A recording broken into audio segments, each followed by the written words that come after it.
অনুচ্ছেদ 5 নম্বরে আমরা যাব। কি বলা হচ্ছে?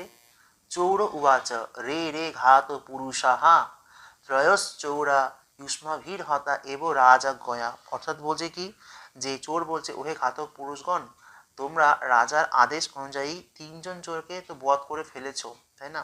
তাহলে কি বলছে, কি না বলছে, মাম রাজ সন্নিধানম কৃত্বা মারায়ত, মানে আমাকে রাজার কাছে নিয়ে চলো, আমাকে রাজ দর্শন করাও, করিয়ে আমাকে তারপর হত্যা করো। ইয়ত অহম একাম মহতীম বিদ্যাম জানামি মই মৃতে সা বিদ্যা অস্তাম জ্যাস্যতি।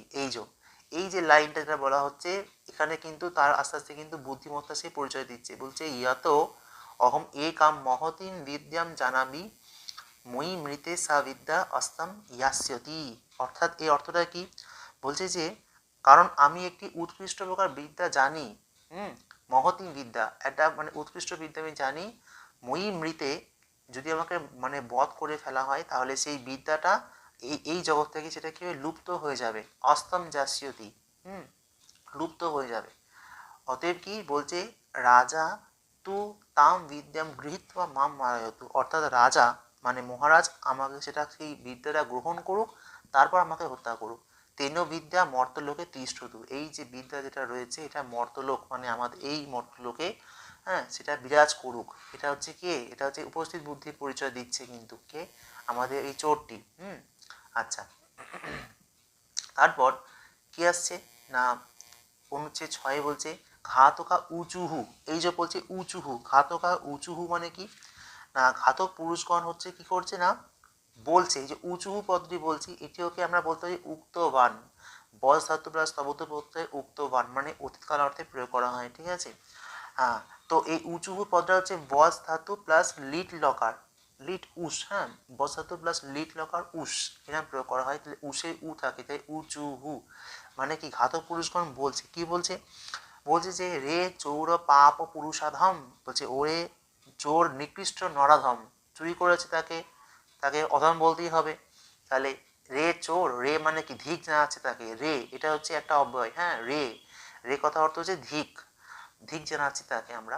তাহলে রে চৌরা বাপ ও পুরুষাধম, বলছে ওরে চোর নিকৃষ্ট নরাধম, বদ্ধ স্থানম আনিত আসি, বলছে তোকে বদ্ধভূমিতে আনা হয়েছে। কিম পরম জীবিতম ইচ্ছসি, তুই কেন বাঁচতে ইচ্ছা করছিস বা তুমি কেন বাঁচতে চাও। এটা কারা বলছে? এটা কিন্তু ঘাতক পুরুষরা বলছে। বলছে কাম বিদ্যা জানাসি, তুই কি এমন বিদ্যা জানিস বা তুমি কি এমন বিদ্যা জানো।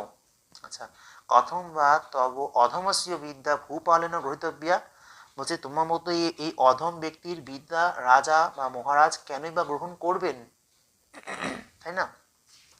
যুক্তি দিয়ে কিন্তু বলছে ঘাতক পুরুষেরা। আচ্ছা, তারপর আমরা দেখে নিই কি আছে।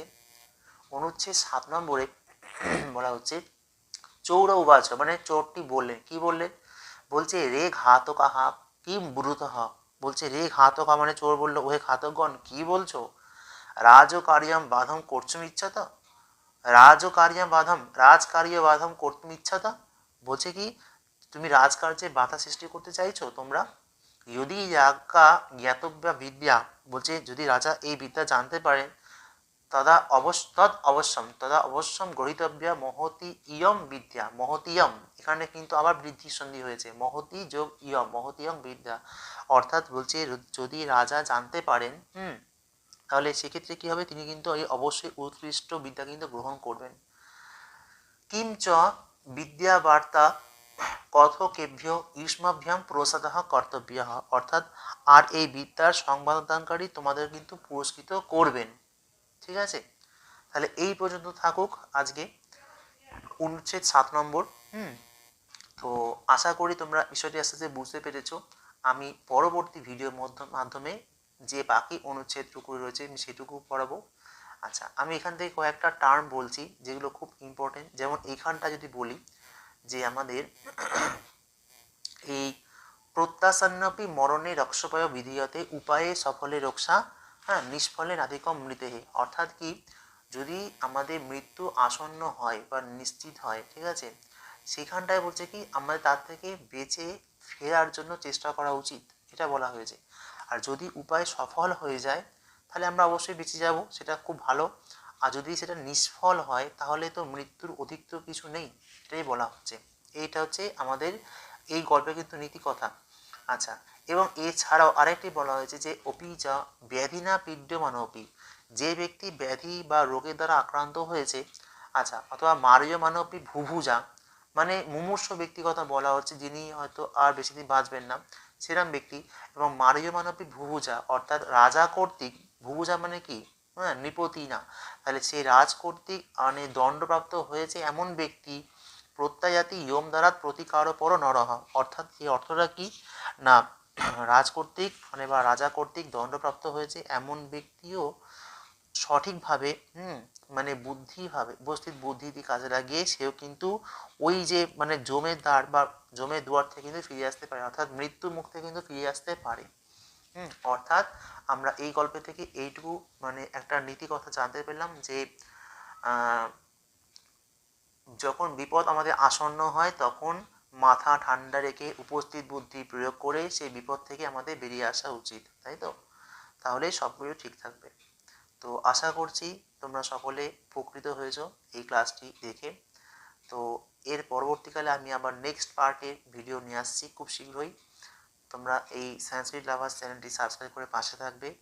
আর আমি তোমাদের অনলাইনে ক্লাস শুরু করে দিয়েছি। আচ্ছা, আমি এই ভিডিও ডিসক্রিপশানে আমি আমার হোয়াটসঅ্যাপ নাম্বার প্রোভাইড করব, তোমরা সেখানে হোয়াটসঅ্যাপ করে আমার ব্যাচে অ্যাডমিশন নিতে পারো এবং তোমরা নিয়মিতভাবে ক্লাসগুলো ফলো করবে, সকলে উপকৃত হবে। এর পরবর্তীকালে আমি এখান থেকে যে আমাদের কোশ্চেন থাকে এসএকিউ কোশ্চেন্সগুলো আমি নিয়ে আসবো, হ্যাঁ, সম্পূর্ণ পিডিএফ আকারে নিয়ে আসবো। তো তোমরা সকলেই থাকবে আশা রাখছি। সকলে খুব ভালো থেকো, সকলকে অসংখ্য ধন্যবাদ।